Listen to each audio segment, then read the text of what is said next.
سوال، اگر مسجد دور ہو تو کیا گھر میں نماز پڑھ سکتے ہیں جماعت بنا کر جس میں گھر کی عورتیں بھی شامل ہوں گی؟ دیکھیے نبی کریم صلی اللہ علیہ وسلم نے اس کا ضابطہ یہ ذکر کیا، کیا تم اذان کی آواز سنتے ہو؟ انہوں نے کہا ہاں، کہا فاجب آؤ، یعنی اگر ایک انسان نارملی اعتبار سے اذان کی آواز یعنی بغیر مائک کے اگر دی جائے اور راستے میں کوئی رکاوٹ نہ ہو، جیسے کہ بلڈنگیں وغیرہ کھڑی ہیں اور بہت ساری چیزیں ہیں، اگر ایسی کوئی رکاوٹ نہیں ہے، آواز وہاں تک پہنچ رہی ہے، تو اس شخص کو مسجد میں آنا ہے، اس کے اوپر واجب ہے کہ وہ جماعت کے ساتھ نماز ادا کرے، یہاں تک کہ اگر وہ نابینا ہے تو وہ شخص بھی مسجد کے اندر آئے۔ لیکن اگر کافی دور ہے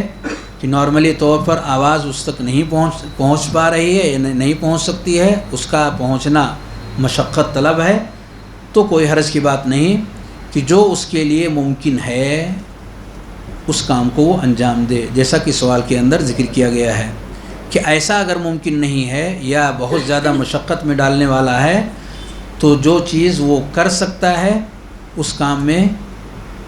کام کو اسی انداز پہ اسے کرنا چاہیے۔ اگر گھر میں جماعت قائم کر سکتا ہے الحمدللہ